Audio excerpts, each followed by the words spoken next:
Hickok 45 here with my little Brown Bess carbine, quote unquote, chapter 2. And guess what we're going to start out with? I thought maybe trying to put a big old heavy round ball on that pot would be in order. It might be big enough for me to hit. We'll see. I could actually miss it though.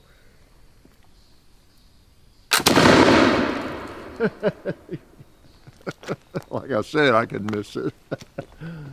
So we'll try it again. That is so funny. That was so bad. That was so bad. Let's try it again. Yeah, we got the Brown Bess out. Brown Bess, I use the term loosely. This is my research. I think I might have, I think I did in the first video, called it a short land pattern.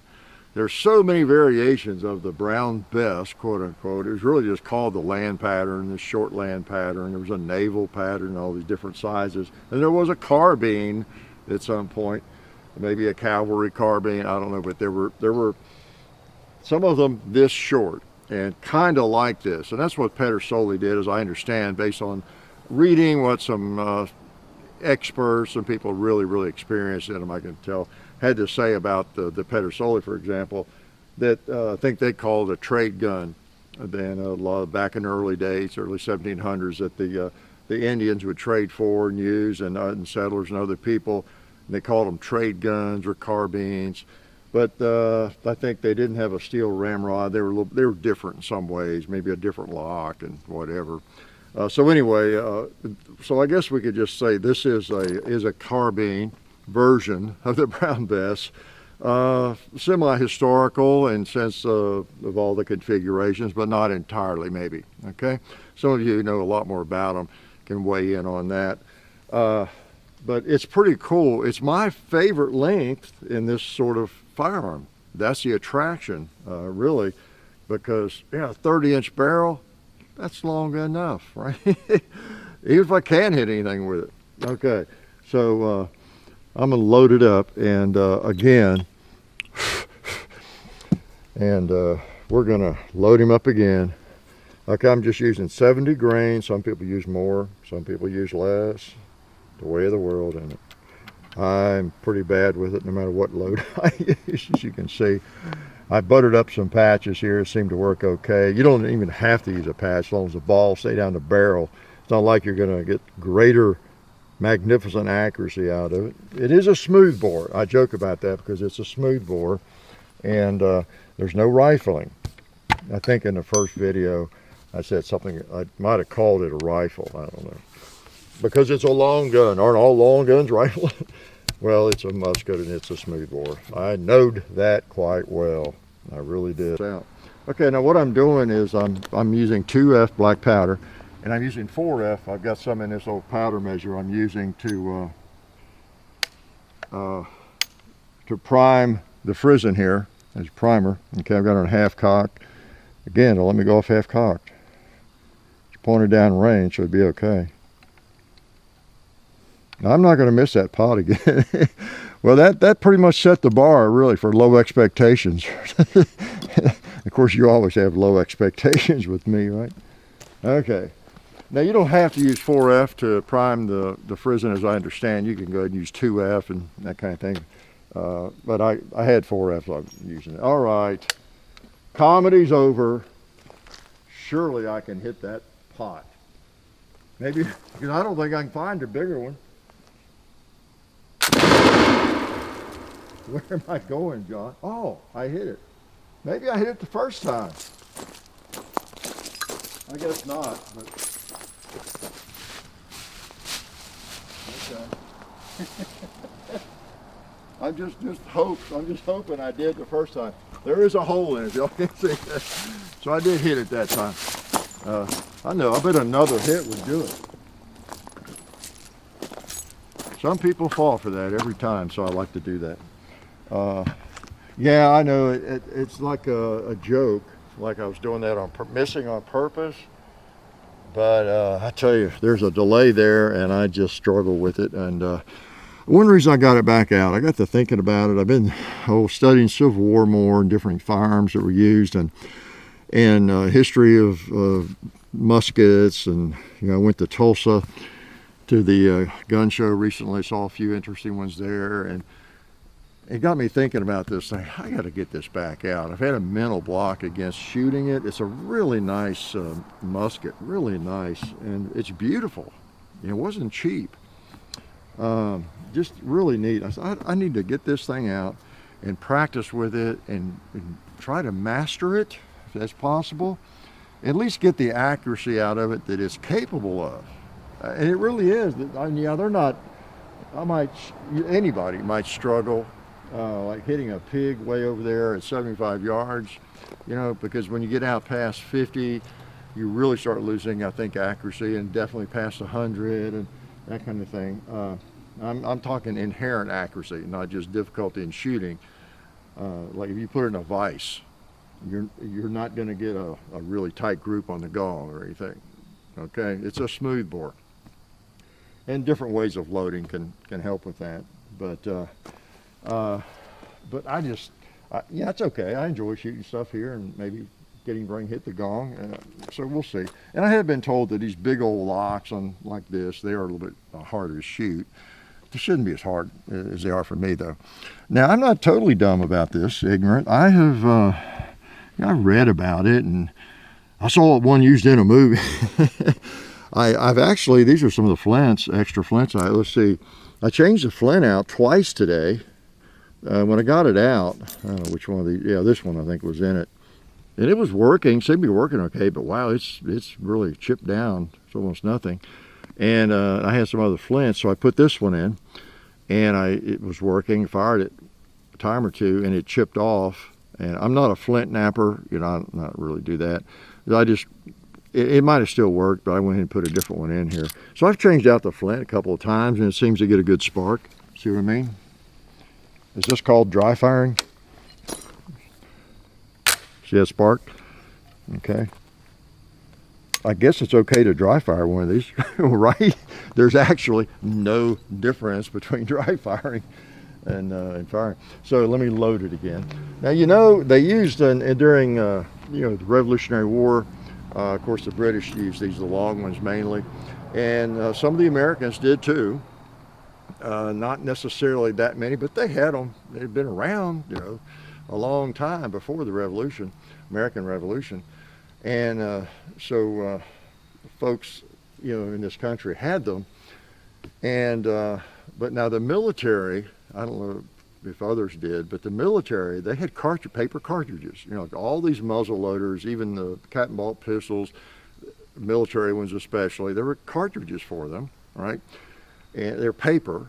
We've demonstrated that, and you've seen that in videos. You bite it off. I didn't bring one out. I don't have any for this, but you pour the powder in, and then you stuff the ball down there with the paper generally, and then you prime it and shoot. Well, the method. Someone wrote maybe on the first video with this, and I'll load as I'm talking. Somebody left me a message and said, the proper procedure is to prime the pan before you load it. And I thought, really? And I think I answered him. So, well, that might be the proper procedure, but you won't see me ever doing that. Up here loading around the muzzle with the pan primed. That's like putting the cap on, before you, load it. And not me, not I. And because he seemed like he knew what he's talking about. You can just kind of tell. You can tell a troll from somebody that's got a brain. And anyway, I have learned since then that that's what they did. I've seen videos of people, all uniform and dress and proper dress and shooting these. And it's the cool thing about the internet. There's videos on people that really get into this, reenacting, whether it's Civil War, Revolutionary War, whatever. And they've got all the proper attire, accoutrements, and dress the part and show how you load and shoot these things, and every kind of firearm you can imagine. And yeah, it's true. That's how you do it. That's how they did it in the military. They didn't load them like I'm doing. They used they had paper cartridges, and they would bite off the cartridge and prime the pan, and then they would come up here and load. the ball with the rest of the powder. And I've seen, I thought, wow, yeah, that is the way that'd make me nervous. Well, that doesn't mean it's the safest way to do it, but that's the way they did it. But it was mainly so you get more shots off. It was more efficient. Yeah, it was dangerous. You know, and some people, I'm sure, lost hands and everything else, but acceptable losses that falls under, right? And so that's what they did. So make the fighting force more efficient and get more rounds off. But that's not recommended. I wouldn't do that on the range if I were you. Okay. Let's prime the pan.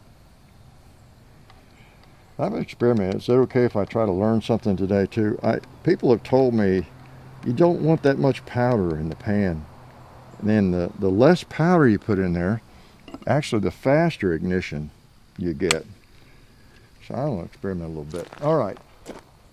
I don't know how many shots I'll fire, so let me go ahead and take out that jug of water.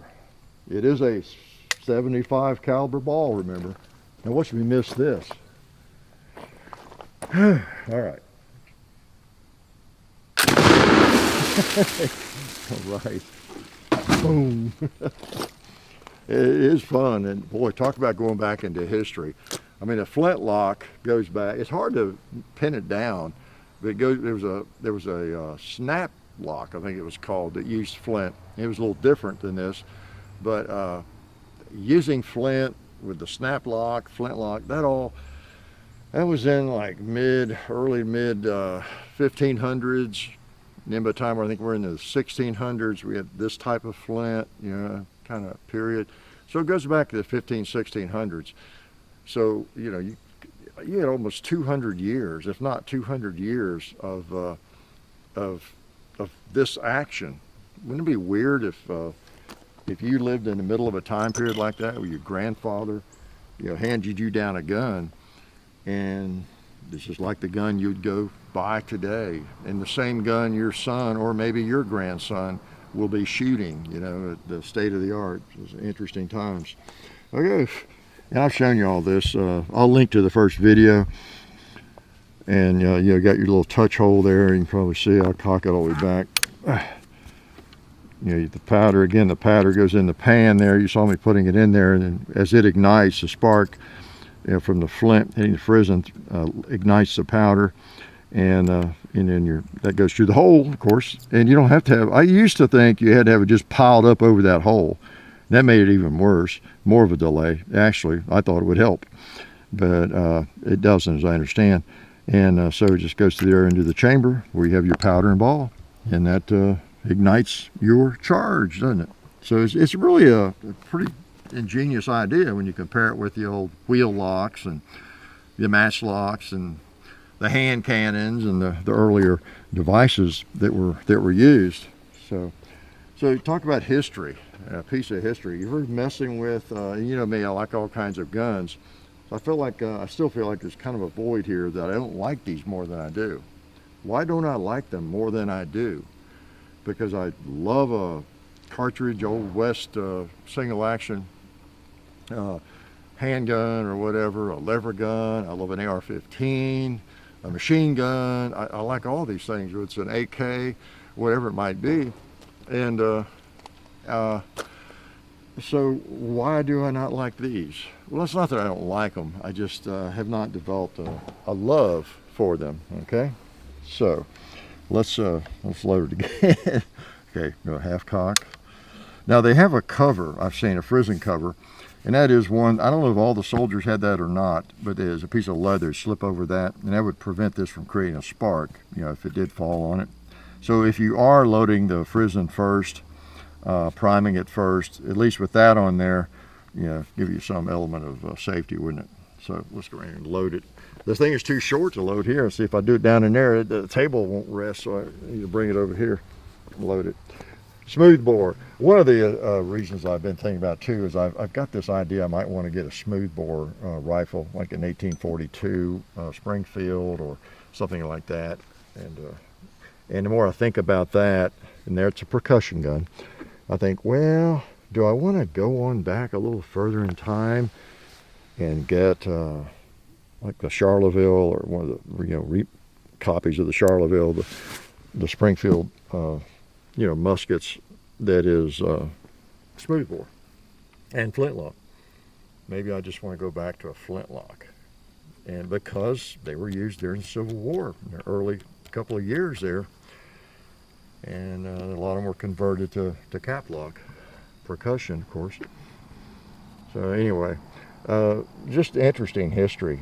Some of you may not have any interest in it, but I do.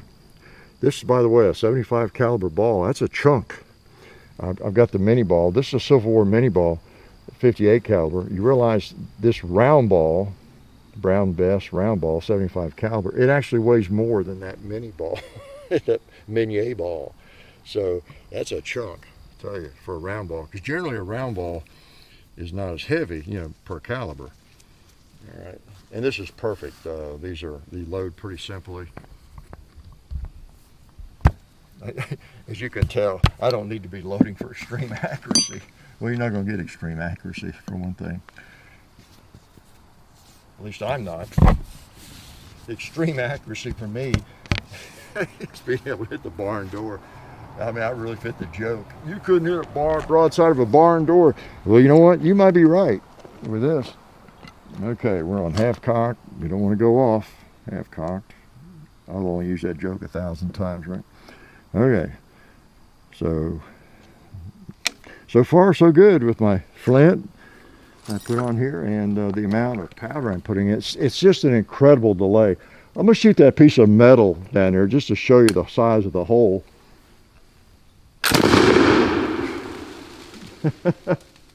That's a pretty good size hole. Bigger than a 9, huh?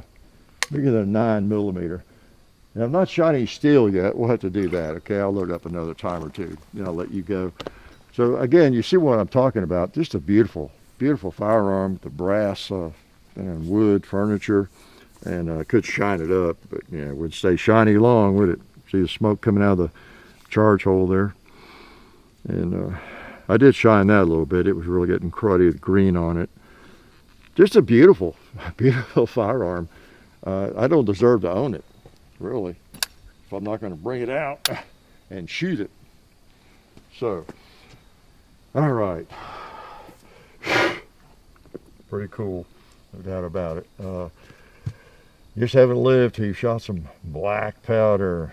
Again, that's my charging right there. Yeah, again, 70 grains, double F, 2F. I could load 100 grains, it'd be fine. I could miss even at a faster speed, couldn't I? I have to launch one across the hill here too. I just have to do it and see if I can hit anything. I just need to get better at this. I did shoot a kind of a Kentucky rifle. A fellow who used to compete in USPSA with me, he brought a couple of flintlocks by, flinchlocks, years ago. They were nice ones. I don't know what they were, but he was really into that. And the delay between the lock and ignition and all that, it was so much shorter. It still seemed like crazy, if you've ever shot one of these, compared with a modern gun or even a percussion version of this. But I remember hitting, I was telling John, I hit either one or two, like pigs, first shot with them, with it. I felt like I was, oh no, when's it going to fire? And like I was flinching like crazy, and I probably did flinch some. But I hit the pig over there, like 70 yards. And so they are accurate if you can just manage that that delay. It's not the flash. Now, as you watch it go off, if you've never fired one of these, you might be thinking, wow, no wonder you flinch, and I look at that flash right in your face and everything. But honestly, that doesn't bother me. I don't really even notice it, believe it or not. It's just that delay between pull. It's a hang fire. It's like, if you ever had a bad hang fire, if you know what that is. No, you folks in Kentucky, it's not shooting while hanging from a tree. It's a delay between, when you pull the trigger and the ignition. Let's just go over there for fun. See how badly I can miss. I'm going to take a shot at the buffalo. Okay. Even if I could handle it well, I don't even know where to hole, I guess, but I'm going to shoot at him. I don't know. Does it go high or low? I can't decide. Okay, I'm going to try and hold this thing up, and maybe through the smoke you can tell where I hit. I'll move a better angle from the camera.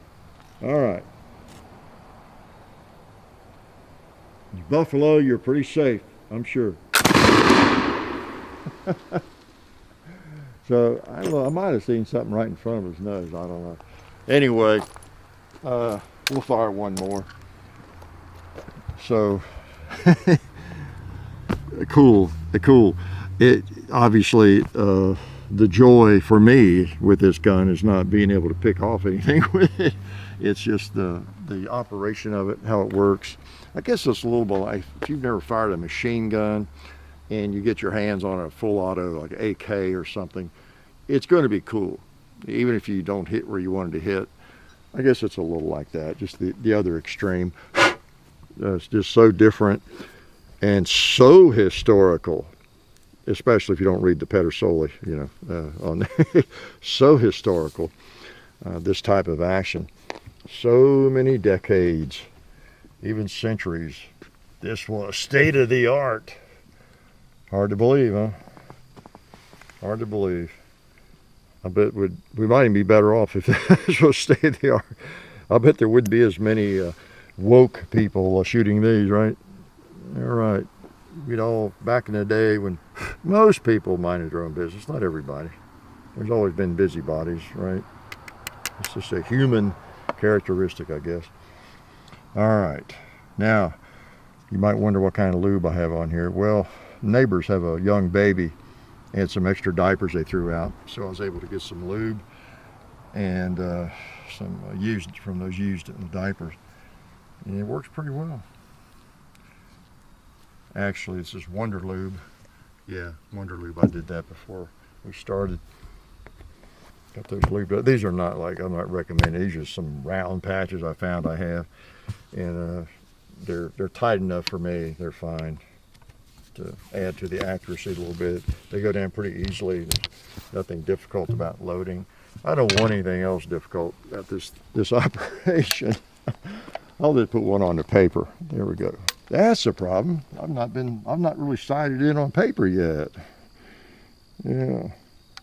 So I don't know, if nothing else, this chapter 2, maybe it's just partly a lesson and you know, a reminder that shooting is fun, even if you're horrible, right?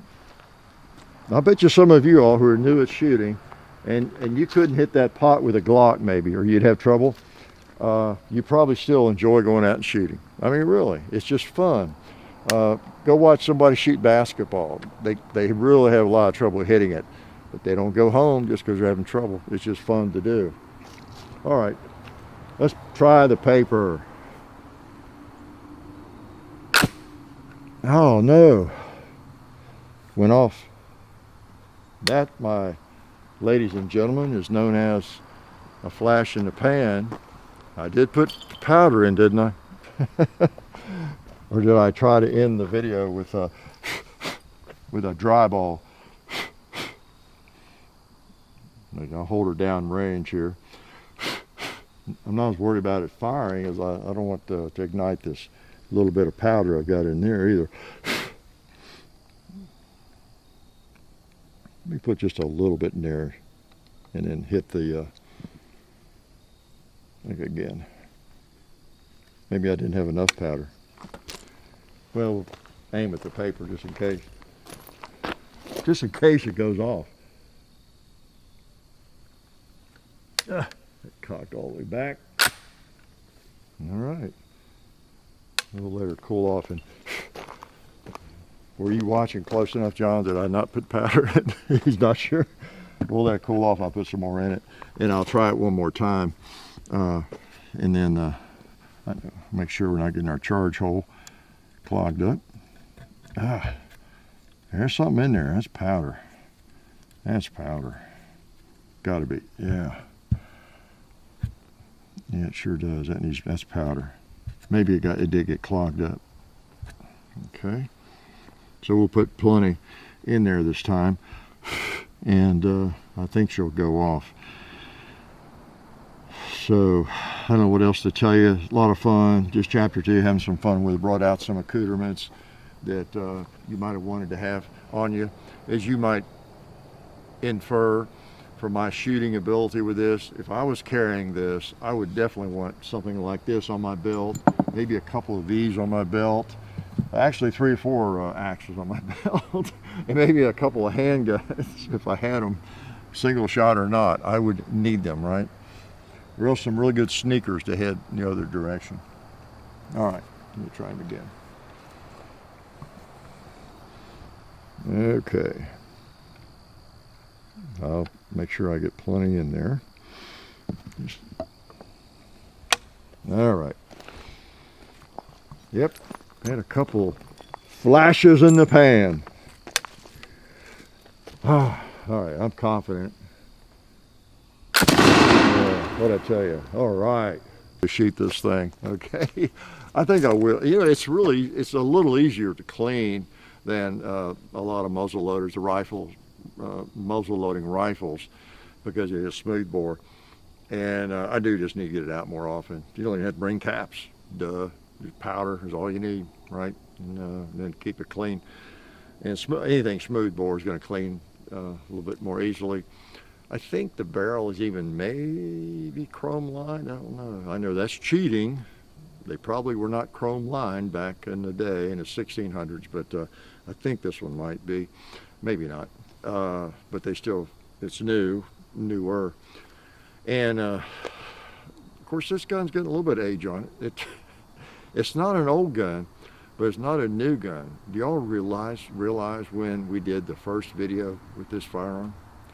And we're just now getting around to chapter 2. I thought I'd get right on that. It was 2009. 2009, you believe that? So 12 years later, I still can't shoot it, but maybe I'll get better at it. Life is good. Tired. It's a long walk from where I had to shoot that. Oh man. Oh hey, didn't see you guys there. Since you're here, I want to let you know about our friends over at Talon Grips and Ballistol. TalonGunGrips.com. Check out everything they have over there. You can get lots of different grips, the stick-on grip textures for your handguns and rifle grips, so go check them out. Also Ballistol, they're a firearms lubricant or anything else you might need lubricating. It's water soluble and non-toxic. Been using it on the compound and cleaning all of our guns. It's a cleaner and a lube for over 10 years. So Ballistol, Talon Grips, definitely check both of those companies out. And also, while you're on the internet, don't forget to go to hickok45.com. You can also find us on Facebook, Hickok45, Twitter, Hickok45, Instagram, The Real Hickok45. And also, I have an Instagram page where I post behind the scenes stuff and different things like that. John, JOHN_HICKOK45 on Instagram. And the next thing you have to do is watch more videos.